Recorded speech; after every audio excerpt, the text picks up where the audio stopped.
Annyeonghaseyo, 여러분, сәлем достар, сіздермен мен Әсел және Kimchi TV. Достар, егер алдыңғы видеоны көрген болсаңыздар, мен алдыңғы видеода 30 ескі дорамалар жайында айтқан болатынмын. Ал енді 2016 жылдан бастап рейтингтері жоғары дорамалардың тізімін ұсынатын боламын. Не себепті 2016 жылдан бастап дейтін шығарсыздар кейбіреулеріңіз? Себебі 2016 жылдан бастап бірнеше жыл көптеген рейтингісі ең керемет, ең жоғары, қазіргі күнге дейін бірінші болып тұрған дорамалар шыққан. Арасында қайсы дорамалар екенін біліп тұрған шығарсыздар. Қазіргі таңда да керемет дорамалар көптеп шығып жатыр. Мен бірақ рейтингісі әлі күнге дейін жоғары сол дорамалардың тізімін айтатын боламын. Егер подписация, яғни тіркелмесеңіз, міндетті түрде тіркеліп, қоңырауды басып қойыңыздар. Жаңадан шыққан видеоларды көріп отыра берсеңіздер болады. Видео бойынша өз ойларыңызды комментария қалдырып отырыңыздар. Мысалы, қайсы дорамаларды көрдіңіздер, ал қайсы дорамаларды көрмедіңіздер. Актерлар жайында да өз ойларыңызды қалдырып отырыңыздар. Мен барлық жазылған комментарияға мән беріп, оқып қарайтын боламын.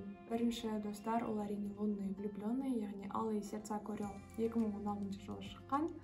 Рейтингісі достар әлі күнге дейін бірінші болып тұрған дорама. Танымал әнші актриса Аю және басқа да танымал актерлар ойнаған көп адамдардың сүйікті дорамасы. Бұрынғы заманға түсіп қалған қыздың хикаясы жайында. Және бұл дораманың екінші сезоны шықпаса да, бұнымен бәлкім шығып қалар. Көптеген адамдар осы дораманың екінші сезонын күтіп жүр әлі күнге дейін. Екінші, ол әрине «Потомки солнца». Бұл дорамада 2016 жылы шыққан. Сон Джун Ки мен Сон Хюге ойнаған. Екі сон бірге түскен дораманың арты тойға ұласқан. Бірақ бірнеше уақыт өткеннен кейін екі жұп ажырасып кеткенін білеміз. Өте қызықты, керемет түсірген дорама. Үшінші, 2016 жылы шыққан «Легенда Синего моря». Ли Мин Хо ойнаған керемет әдемі дорамалардың бірі. Русалканың қазіргі өмірге түскен қызықты өмірі жайында баяндалады. Егер қандай да бір жағдайға байланысты көрмеген болсаңыздар, бұл дораманы да міндетті түрде көріңіздер. Төртінші, «Токкейби немесе Гоблин».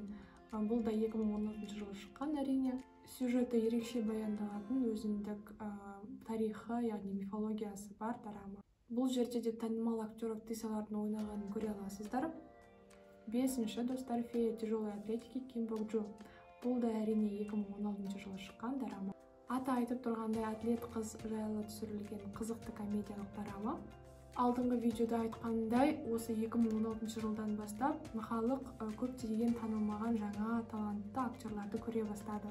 Алтыншы, бұл да 2016 жылы түсірілген дорама «Хваран» деп аталады. Көп танымал Корея әншілері актерлары түскен тарихи сериал негізінде түсірілген дорама. Шыны керек, мен көп дорамалар шығып кеткендіктен соңына дейін көрмеген дорамаларым да бар. Бұл да осы дорамалардың бірі. Рейтингісі жоғары болса да, актерлық ойнау қабілеті ұнамаса, немесе сюжеті қызықты болмаса, мен өкінішке орай соңына дейін көрмей тастап кетемін. Жетінші, «Золушка и четыре принца» деп аталады. Бұл да 2016 жылы шыққан дорама. Бұл жерде де аты айтып тұрғандай, жағдайы нашар қыздың өмір жайында баяндалады. Нақты дораманың не жайында болатын сюжетін көріп білсеңіздер болады. Сегізінші, 2016 жылы шыққан «Между двух миров» деп аталады. Бұл жерде де танымал актер Ли Чон Сук ойнаған қызықты дорама. Келесі 9-шы дорама «Пока ты спишь» деп аталады, бірақ 2017 жылы түсірілген. Бұл дорамада да актер Ли Чон Сук ойнаған. Қарап ескергендеріңіз болса, 8-ші және осы мен айтқан 9-шы дорамада да осы бір актер Ли Чон Сук ойнаған. Және 2016 жылы, 2017 жылы шыққан дорамасы да жоғары рейтингке ие болған. 10-шы, «Школа 2017» деп аталады, 2017 жылы шыққан дорама. «Школа 2015» негізінде түсірілген мектеп жайындағы дорама. Егер мектеп жайындағы тақырыптар қызықтырса, бұл дораманы да көріп шығыңыздар. Достар, қарап ескерсеңіздер, 2016 жылы түсірілген дорамалардың барлығы жоғары деңгейлі, рейтингтері де жоғары, керемет актерлармен түскен ең танымал үздік Кореяның дорамалары. Ал 11-ші, «Силачка до Бонсун» деп аталады. Бұл дорама 2017 жылы шыққанымен де өте танымал қызықты дорама. Басты рөлдегі актерлер де өте әдемі, дораманың өзі де өте сондай қызықты, комедияға толы. 12-ші Хваюгю 2017 жылғы драма. Фэнтези жанрындағы мистикаға толы монстрларды көретін қыз жайында. Драма жайында пікірлер, яғни отзывтарды өте жақсы. 13-ші 2018 жылы шыққан Бойфренд драмасы. Бұл жерде Сон Хё-гё ойнап шыққан керемет үздік драмалардың бірі. Сон Хё-гё мен актер Пак Бо Гум өз рөлдерін керемет ойнап шыққан, сюжеттік линиясы да өте қызықты әрі әдемі. 14-ші Небесный замок деп аталады. Бұл да 2018 жылы шыққан. Сюжеттік линиясы бәріміз білетін Пентхаусқа өте қатты ұқсап кетеді. Бай отбасылар үлкен сарайда тұрады. Балаларын үздік университетке жіберу үшін, даңқты, атақты болу үшін көптеген өлімге барады. Детектив жағы да бар. 15-ші Что случилось с секретарем Ким 2018 жылы шыққан.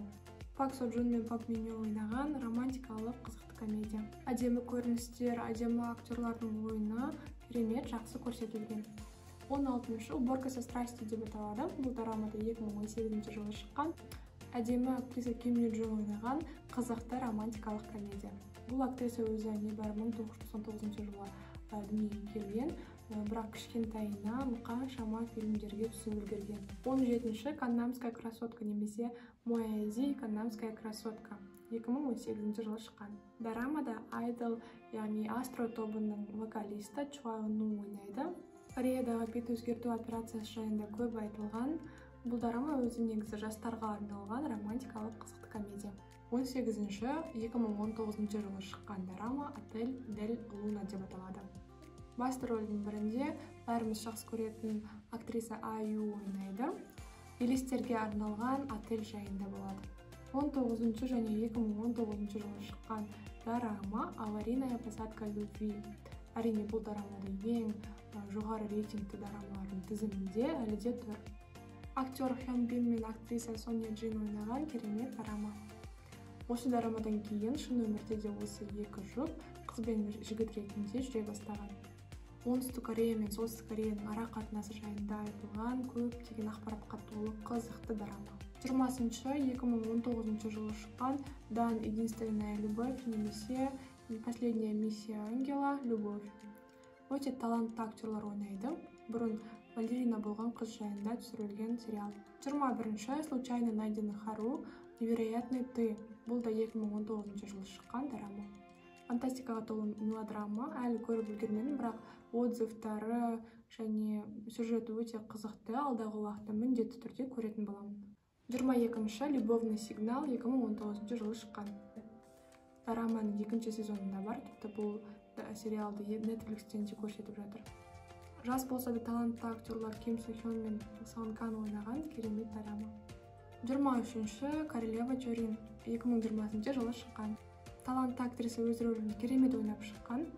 Комедиялық күлкіге толы драма.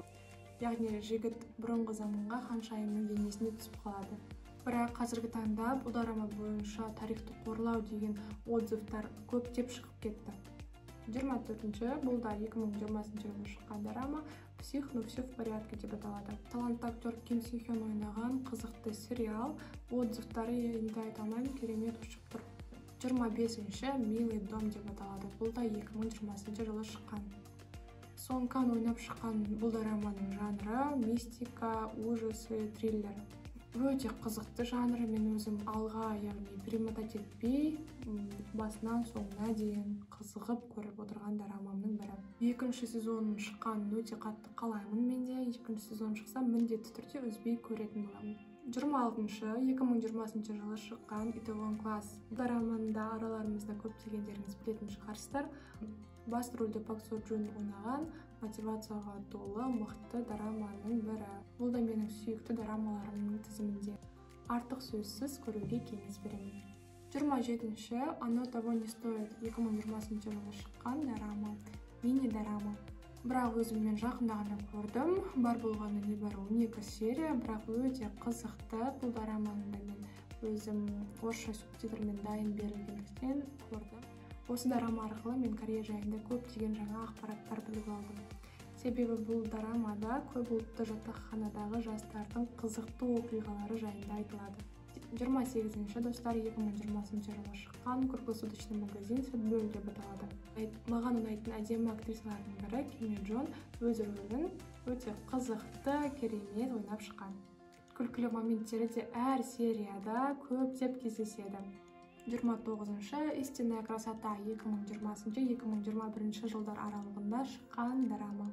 Әдемі жас актерлар Мун Га Йон мен Чхва Еун өзінің рөлдерін керемет, өздеріне бір-біріне жарасымды ойнап шыққан. Мен екінші рет қайталап жалықпай көретін дорамаларымның тізіміне енді. Соңғы ол әрине, айтпасам күнә болатын шығар, Penthouse 2021 жылы шыққан. 3-ші сезонына дейін жалғасқан, соңы көбіне ұнамаған драма. Бұл драма апта сайын күтіп не болады екен деп уайымдап күткен бірінші мен алғашқы драма. Бірақ шындықты айту керек, бұл драманы мен бастапқыда бірінші серияның жартысына да келмей, аянышсыз Соляны өлтіргендіктен мен оны көрмей тастаған болатынмын. Бірінші серияның жартысын ғана көрсем де, артынан көп уақыт өзіме келе алмай, енді мүлдем көрмеймін деп тастап кеткеніммен де, біраз уақыттан кейін отзывтары комментарияға толы танымал дорамалардың бірі болып кеткендіктен қайталап көрдім, бірақ жаңа жоғарыда айтқанымдай апта сайын күткен қызықты драма. Барлығымыз мойындайтын шығармыз, бұл жерде ойнаған барлық актер-актрисалардың ойнаған деңгейі барлығында жоғары деңгейде. Тіпті бірінші дебюті болған Амбердің ойыны керемет. Ал достар, мен айтқан тізім осымен аяқталса да, бірақ күн сайын шығып жатқан танымал дорамаларда өте көп, бірақ олардың барлығын айта берсек уақыт ұзаққа созылып кетеді, бірақ бұларда ең жоғарғы деңгейдегі дорамалар. Мысалы, «Я знаю, но дьявольский судья», «Мышь», «Такси де люкс», қандай бар еді.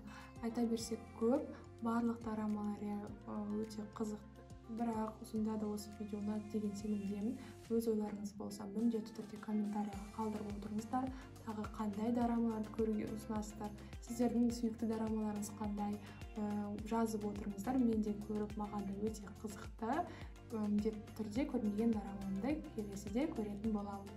Видеоның басында айтқанымдай, егер видео ұнаса лайк басып, кейін қайталап осы тізімді керекті уақытта көре аласыздар. Менімен болғандарыңызға рахмет, соңына дейін көргендеріңізге тағы да рахмет. 감사합니다. 안녕.